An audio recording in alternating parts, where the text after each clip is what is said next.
Hello everyone, this is Farm from Tech Gaming Villa. I hope you all are well. Today I'm going to talk about the two TV, the left side LG Qned80, some countries it named LG Qned81, and the right side Samsung Q70C. If you see this two TV, the LG Qned80 2023 has a simple clean design. The bezels are a bit thicker than budget TVs, but they are not distracting.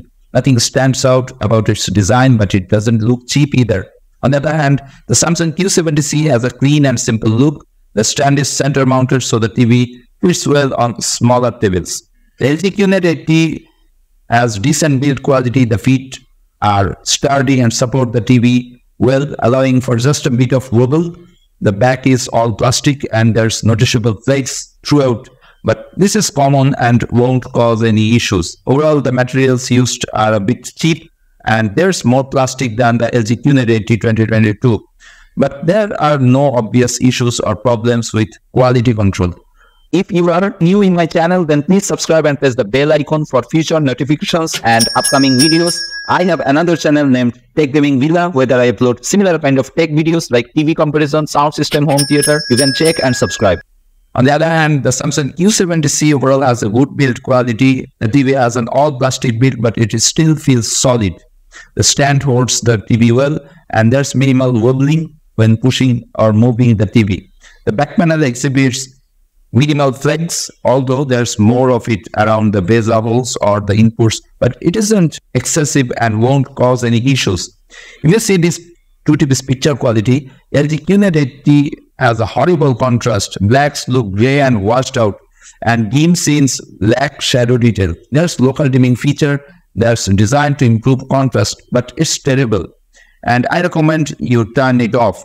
Here's what the same scene looks like. The local dimming set to high, enabling local dimming improves the contrast ratio. The native contrast ratio of LG Qned80 is extremely poor, only 1291:1. When you set local dimming high, the contrast is a bit improved, 3416:1 in simple scenes like this one, but the overall viewing experience is much worse, so contrast is poor. On the other hand, if you see the Samsung Q70C has a very good native contrast ratio, but there's no local dimming to improve it further. This means that blacks look good in a dark room but look a bit blue when bright highlights are on the screen, as the TV can't emphasize bright highlights without impacting dark areas. Samsung Q70C may not have local dimming feature, but its contrast ratio is 6300:1, which is a lot higher than the 3116:1 on local dimming high on LG Qned80.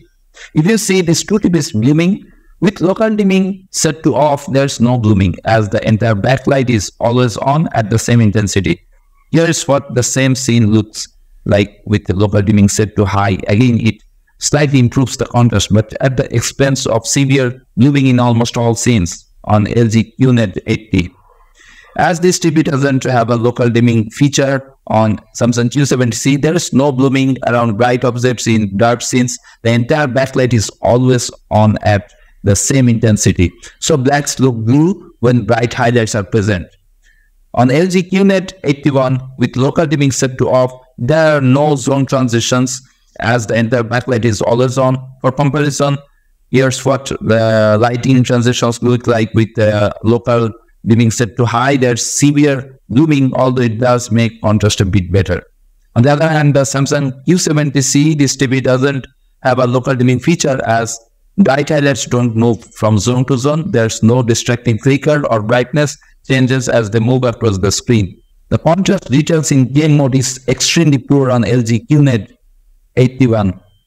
The contrast and dark details look the same in game mode with the local dimming disabled. The image and videos above are with the local dimming set to off, but here's what the contrast in game mode looks like with local dimming set to high.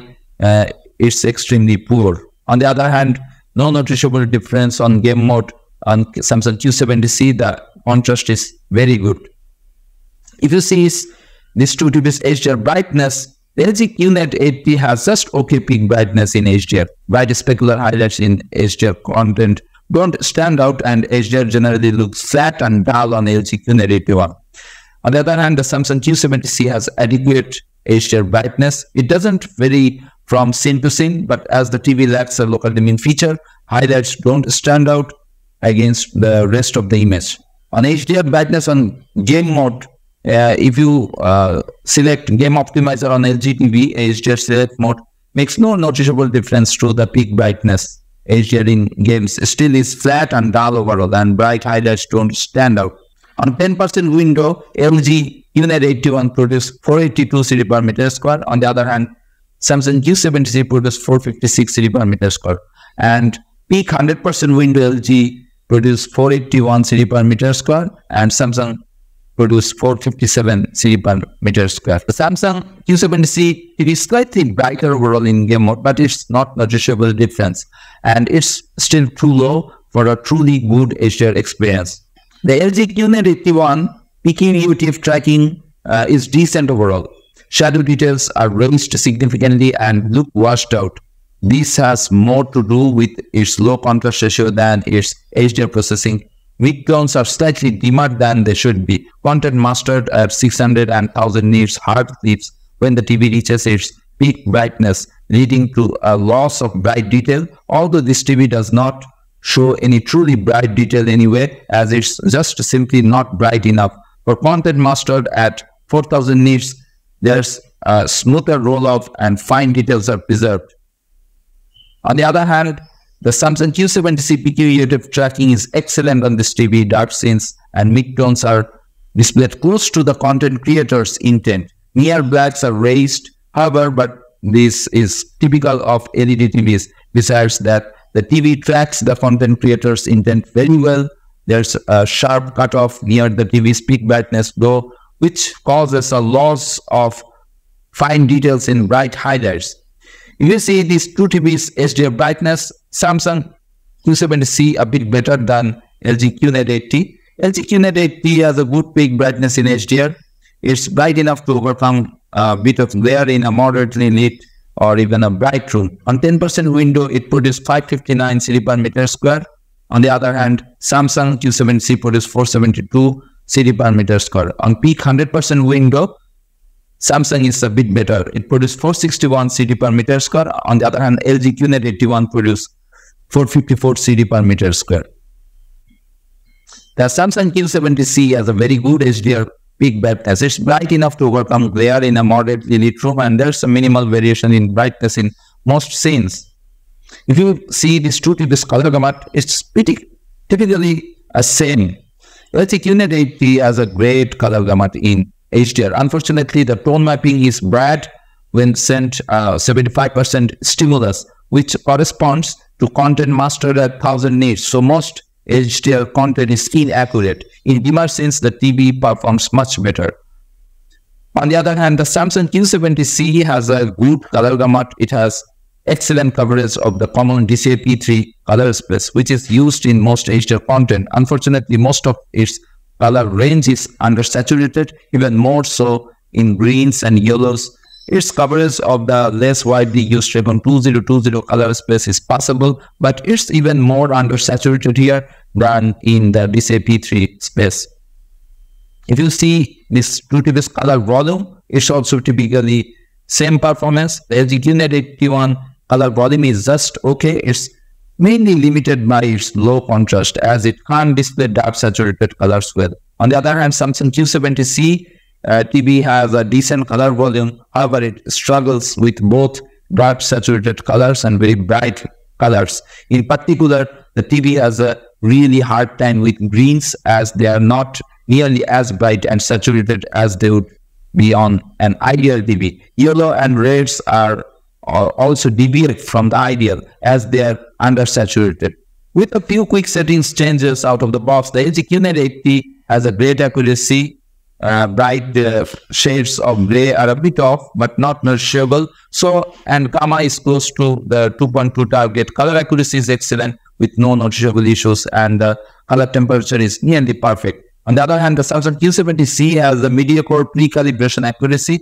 Its color temperature is very cold, leading to an exaggerated blue tint in all scenes. Its white balance is also off, with the dark grays being too red and brighter whites being too blue. Gamma doesn't follow our 2.2 target for moderately lit rooms, and all scenes end up being darker than they should be, especially very dark scenes.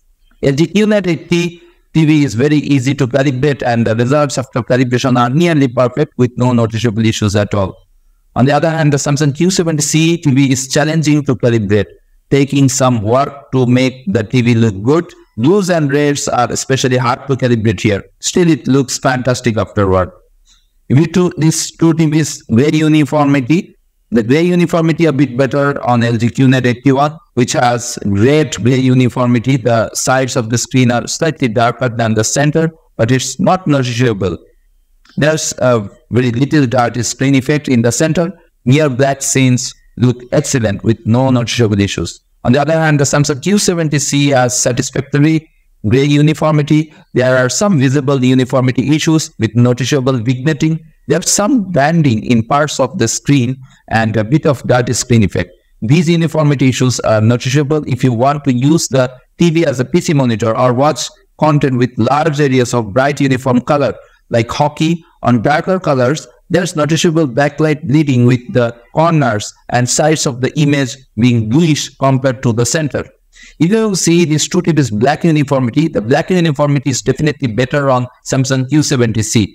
The LG Qned81 black uniformity of this TV is just okay. There's noticeable clouding throughout the screen and a few bright spots along the bottom edge. Enabling the local dimming feature makes the black uniformity significantly worse, as the very limited number of zones can't effectively dim the screen around bright highlights. On the other hand, Samsung Q70C TV has good black uniformity. There's noticeable backlight bleeding, but the blooming around bright objects is minimal.